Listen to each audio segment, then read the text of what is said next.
Hey there, everyone. So, I wanted to start a series on Annihilation. And again, I'm going to start with the excellent Chapter 1 annotations. And this is like the first 8 pages of the novel, so it's really useful.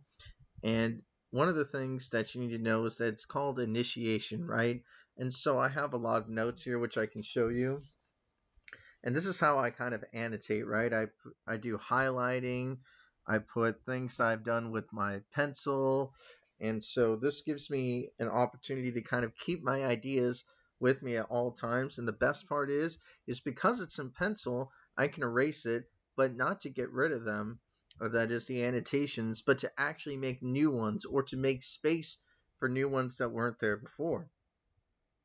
Okay, so one of the first things I noticed is that the chapter itself, right? We talked about this in the discussion post. Initiation. Why is it called initiation? And the way I defined it is to something that is going through a ritual or a trial. So, for example, if you're going into a certain dorm, if you're going into a university, or even into a college, there's this sort of ritual or trial or things that you go through usually as a result, right? So one of the things that we need to think about as readers of this novel is what will this initiation be?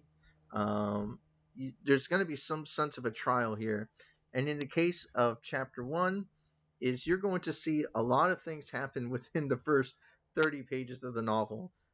Unlike most novels, which typically start off like, oh, I'm in a place and I'm not sure where I am, or this is who I was in the past, right? They often give a background story as to who they are, where they come from, or they'll say, and they'll just kind of go right into the action. And in this case, one of the unique parts of this novel, and one of the reasons why I think it's a little bit shorter than Authority and Acceptance, the second and third novel here, is because the author Vandermeer puts us right into the action.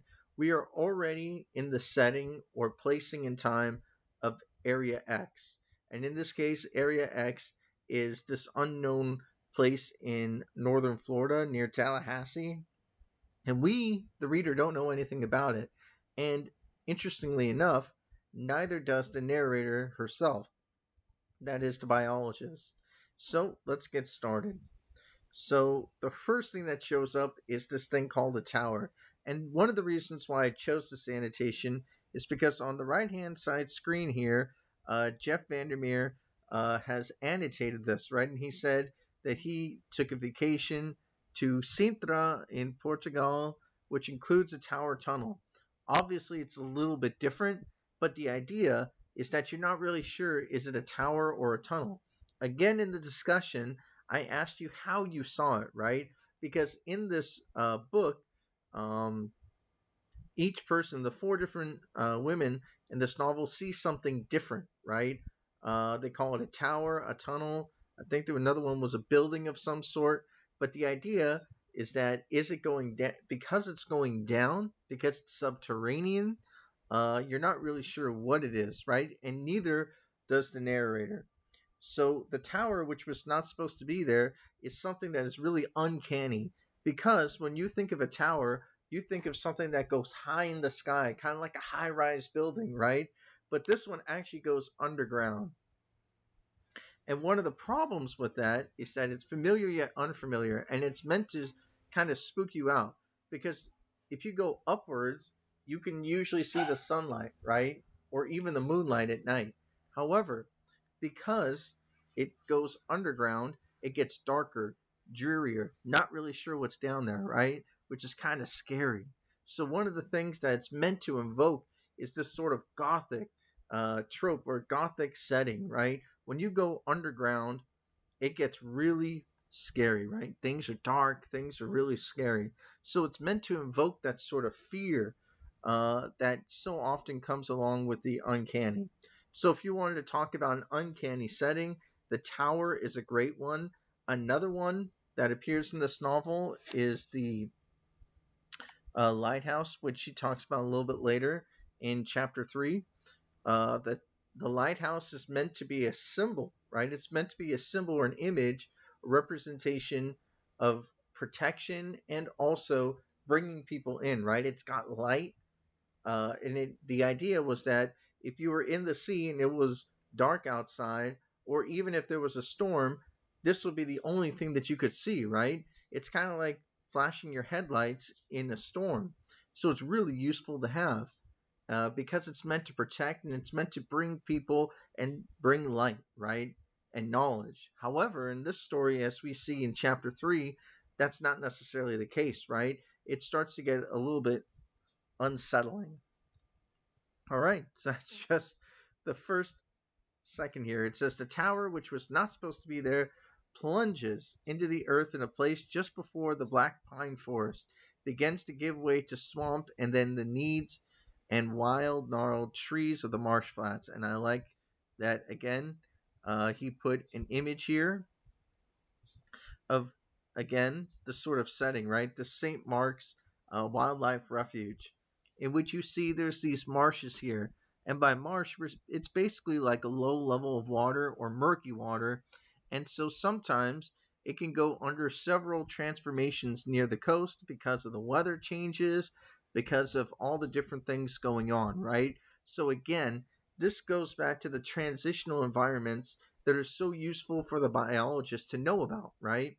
Because she can see the setting and know that when you see a setting like this, that means there's going to be a lot of ecosystems here, right? And by ecosystem, I'm referring to a bunch of different creatures that interact with one another. All right. And again, the black pine forest trees is another symbol that sort of helps the reader get the idea that this is not going to be an easy landscape, right? This is not going to be an easy setting.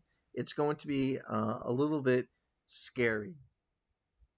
Beyond the marsh flats and natural canals, let's see. Oh, he made another nice picture. I love Vandermeer's pictures. Lies the ocean, and a little bit farther down the coast, a derelict lighthouse. Now let's look up that word derelict, because it can have many different meanings, right? In very poor condition as a result of disuse and neglect. Okay, so now that we know that, this lighthouse is something that's very old, hasn't been taken care of, and no one's probably been there for a very long time. And again, Vandermeer explains that while he was reading this novel, he was doing a lot of research on lighthouses. And the reason why that's so important is because, again, it's supposed to be the foil or the opposite of the tower tunnel. Whereas the tower tunnel is meant to represent the uncanny and sort of fearful things because you have to go underground to find it. The the lighthouse is the opposite, right? It goes upwards and it brings light.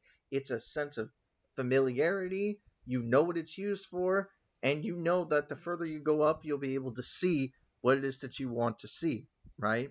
So at the very beginning of this novel, we already see two motifs.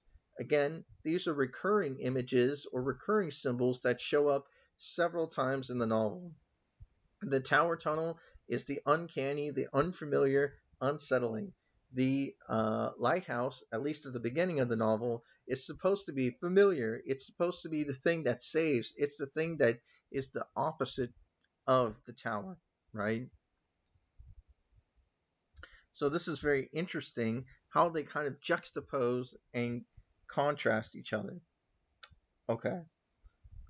All of this part of the country have been abandoned for decades for reasons that are not easy to relate. And when you first read that, you're like, well, why? What's going on here? Why are we told any information? So one of the things that you need to think about is, why does the narrator say it's not easy to relate? And she kind of tells you a little bit, but she doesn't tell you everything. So you have to think of the reasons why. One of the things I find interesting about this novel is that Vandermeer uses a technique that Edgar Allan Poe used to use, which is this sort of untrustworthy narrator. They tell you a little bit, but they don't tell you everything. And usually in Poe stories, there are often people who are crazy, right? But in this case, I don't think the biologist is crazy yet. But she certainly isn't telling us everything, even though she may know more than she leads on. And we find this out later on in the novel. You don't know it right away, right? So our expedition was the first to enter Area X for more than 2 years, and much of our predecessors' equipment had rusted, their tents and sheds little more than husks. Looking out over that untroubled landscape, I do not believe any of us could yet see the threat. And I really like this sort of image here of this misty sort of uncertain landscape that you're not sure about. And one of the things that's very important, and he uses the um, adjective here or describes the noun as untroubled. The reason why this is important, I'm not sure many of you will notice, is because it's supposed to be an image of romantic landscape. And what do I mean by romantic? Romantic landscapes are things that are very naturalized and they are not controlled, right? So whereas you might see a whole bunch of flat land with flat grass around and some cows and everything, which is very nice and very easygoing, this is the kind of opposite, right? Because it's untroubled, because it's not being maintained, it's got jagged rocks, it's going to have you know, a lot of overgrown weeds and things like that. So it's going to be very natural, but almost a little bit too natural, right? To the point where it's not habitable. And that's what's the sort of uncanny or unsettling part about where they are in this story. And again, this is just the first paragraph. And you probably noticed this when reading it. You're like, whoa, what is going on here? One of the things that Vandermeer is doing is what we call a media ray. He's putting you right into the spotlight. He's telling you this is the problem. And again, they've already mentioned the word threat. So you know something bad is going to happen. You're just not sure of what it is yet. And that's one of the things I like about the novel that the movie probably could have done better. In the movie, they take way too long. They do all this background information before she actually gets to what we call in the novel Area X, right? In the movie, Area X is actually uh, what they call Southern Reach in the novel. So it's a little bit weird, right?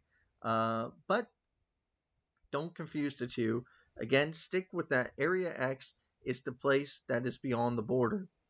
And so then she describes one of the only times her identity and the identity of those around her. And again, one of the interesting things that Vandermeer has done in this novel is that he purposely does not say their name. This is very rare. One of the first things most people do in writing a novel is they look for a certain name for each person, right? In a comedy or a book that might try to do some comedy or something like that, they'll give them an interesting name that is meant to sort of make you laugh, right? It's meant to make the reader laugh. So let's look at what these four people are. And again, they describe them by their professions, not their names. And she talks a little bit later as to why no names is so important, right? When she returns back to uh, base camp, what they call base camp in chapter 4, she tells the surveyor, "Tell me your name." And she's like, the surveyor says, "Well, what difference does that make?" So again, one of the things about naming or no naming is that you don't really have an identity for them, right? So you go by who they are rather than uh, who they might actually be at the moment. And she tells you right away the narrator is the biologist. So you want to take note of that. Why is the biologist the narrator? One of the important things is to think about what all four of these have in professions have and the kinds of people that we're talking about. I would say that the typical biologist is someone who's very much into studying. They like to do they like to find patterns, they like to do a little bit of math. They may not be experts at it, but they like to do some more complex math. They want to know more about life, which is why they're doing what they're doing.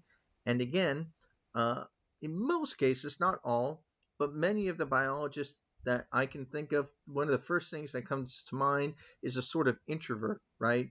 Especially those who do research. They don't want to necessarily be like medical doctors who have to talk to people all day. They want to kind of be in their lab and do their thing, right? Um, so that's what I often think of. And it's very interesting that Vandermeer paints this psychologist as someone who is an extreme introvert and someone who very much likes to study. But one of the things that I found interesting is that he makes her very much into an adaptation, right? Because she studies transitional environments, she's always willing to adapt to different environments. She's willing to change the way that she does things. For example, when she has to find the anthropologist in chapter 2, she says, I wasn't a detective, but I had to start thinking like one, right? So she adapts to the moment, she adapts to the situation, which is very, very unique, a unique trait that is very useful in this novel. So that's something for you to think about, especially when you think about traits that would be very important if, let's say, you were to be asked, who would you put into Area X? The second person is the anthropologist.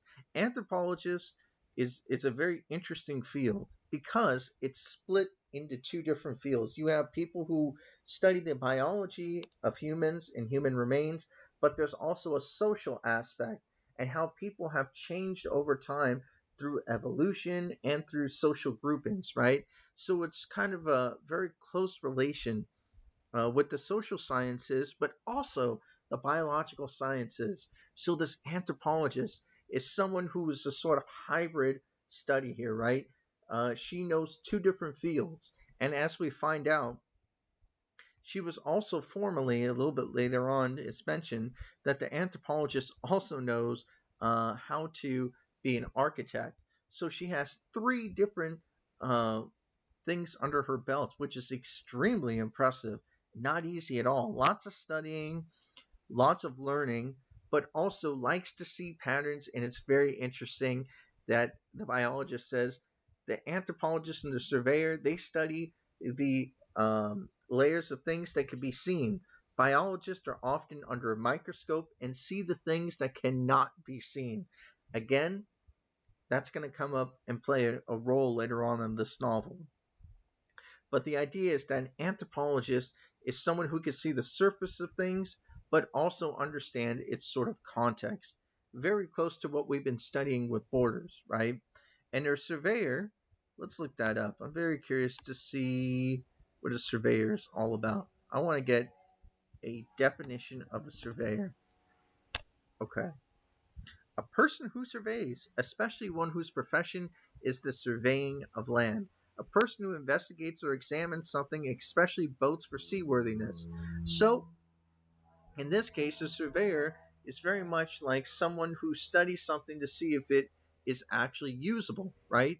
So, this person, a surveyor, is most likely about what we call utilitarianism, someone who believes that something's utility is what makes it important. So they have to be a good judge, right? According to this here, how do you know if the land's useful or not? How do you know if something's good to use or not if you don't have good judgment? So a surveyor usually has good judgment. And again, the biologist says the surveyors can often see things that others cannot see on the surface, right? On the surface of things. So they're very smart, but the biologist can see what others cannot see, which plays an important role later on in the novel. Finally, we have the leader of this expedition, as we later find out, and it says it right here. She's the expedition leader and older than all the rest. Now we got ourselves a psychologist. So, what does a psychologist do? A psychologist can do multiple things, especially in today's world. The psychologist no longer just says, okay, I'm going to put you under a spell and I'm going to put you to sleep and then I'm going to wake you up. They also have to study the brain and how the brain operates, right? And they're always looking for ways to manipulate the brain and not just manipulate, but to understand the way that our brains work, right? So if you want to expand your mind, how do you do that? The psychologist tries to find scientific medical ways, but also uses social science techniques. And one of the most important parts about or distinctions of a psychologist is that they focus on individuals. And why is that important? Okay, so we got two different fields here within the same study. We got psychologists, sociology. Okay, and I study more sociology, but the psychologist is someone who studies the individual. The anthropologist and the sociologist study societies as a whole. And why is that important? In this case, the psychologist knows individuals better than she knows groups, right? Which is very important because she understands, of course, a little bit about groups and uh, how societies work, but more importantly, she knows how to manipulate each person's brain by giving them certain hints and clues as what she wants them to remember. This becomes a huge part at the end of this chapter, right? In chapter one, going into chapter two, and even chapter three, that's when we find out that psychologists has the power to manipulate the reality that they see around them. She manipulates the choices that they make. So it's very important that in this novel, Vandermeer has made this psychologist much more, I guess you would call OG. She is much more relative to how psychology used to be in the early 1900s rather than currently. And why do I say that? Some of the techniques she's using is what we call psychological conditioning, in which she conditions people to believe things, and she uses hypnosis consistently. This is something that they used to do when psychology wasn't even really a famous study like it is today. The most famous of these psychologists that we can think of and consider the father of psychology is Sigmund Freud, right? He used to hypnotize himself and other people. And he wrote a whole book about this in the interpretation of dreams, right? And he's also the one who came up with the concept of the uncanny. So when I keep referring to the uncanny, if you want to know more about it, Sigmund Freud wrote a whole book on Unheimlich, which is German for the uncanny. Something familiar yet unfamiliar, something homely yet unhomely. And that sort of disconnect, while there's a connection, it's meant to be a little bit alarming, right? And scary. So let's move on. So they've been sending expeditions for a while. And of course, she's the leader. And this is where the biologist tells us, and again, she's trying to do this from the perspective that she already knows what's been going on, but she wants to encapsulate it as best she can. Okay? So she doesn't know at this time and is very innocent of what is really going on. So she says, in a sort of nonchalant way, the psychologist had put us all under hypnosis to cross the border to make sure we remain calm. It took 4 days of hard hiking after crossing the border to reach the coast. Oh my goodness. Let me tell you guys, I have done 12-hour hikes before when I was in Montana where you have to do 4 or 5 miles within 2, 3 hours, and you are just dying. I cannot imagine what 4 days must feel like, especially with all the equipment they have. And so here, again, the biologist states the original intention, at least of what she was told, what this expedition was for. And again, this is going to change, especially in chapter 3, right? In chapter 3 and chapter 4, we start to really see the real reason why they're there. It's actually at, I believe, the end of chapter 4 when we finally find out what's going on. Our mission was simple: to continue the government's investigation into the mysteries of Area X, slowly working our way out from base camp. So their job is to explore and see what they can find. How did Area X come to be? Again, no one knows. And you would have to read the other novels to get a better understanding of that. But some of it is explained in this novel.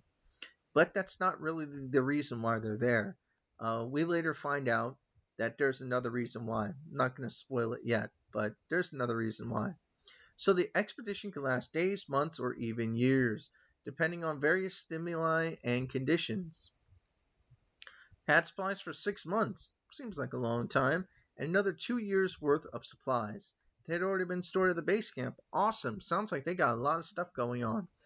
We were assured that they can live off the land. So they have to live off of their own abilities to hunt and things like that. Not necessarily easy, but certainly very useful.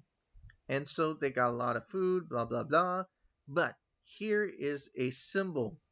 And later on, it's discussed what these are used for. I'm not going to tell you. But in chapter 3, it's explained what these are actually used for. But it's called a measuring device that had been issued to each of us, which hung, sorry, lost my place there for a second, which hung from a strap on our belts, a small rectangle of black metal with glass covered hole in the middle. If the hole glowed red, we had 30 minutes to remove ourselves to a safe place.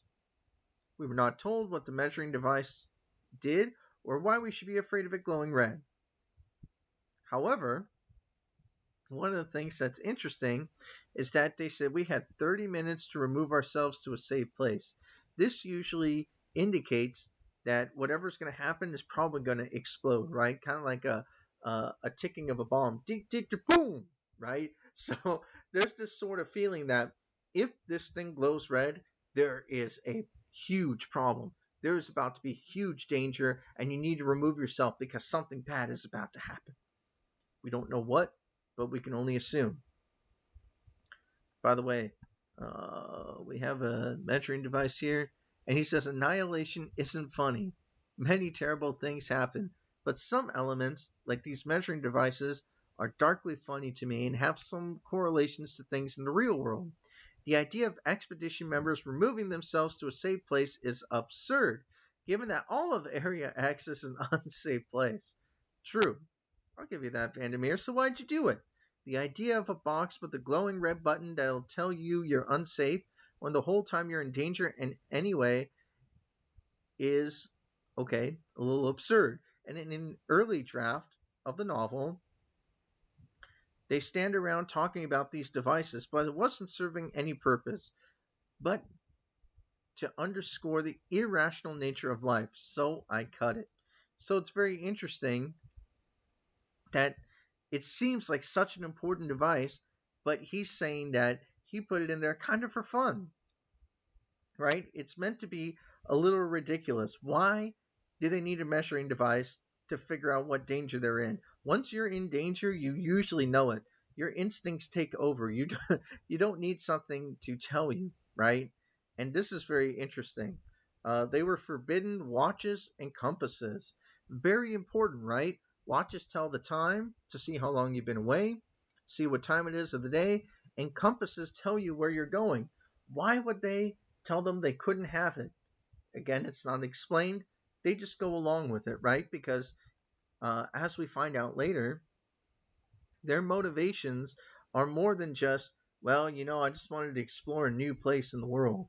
It's much more than that, right? Especially for the biologists, which we find out more in chapter 2 and again in chapters 4 and 5, right? So, when we reach camp, we set about replacing obsolete or damaged equipment, and we were making sure that we would rebuild the sheds later. Sounds pretty good. Members of the last expedition had eventually drifted off. Now, this is very interesting. So, by drifted off means none of them died. Okay? So, it's weird. Suddenly, they just disappeared. They returned to their families. So strictly speaking, they did not vanish. Well, they simply disappeared from Area X and showed up again. Right? They reappeared back in the world beyond the border.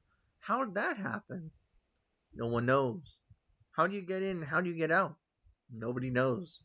And again, she can only assume that they could not relate the experiences of the journey, so she calls it this, right? This meaning that she's unsure of what she's talking about.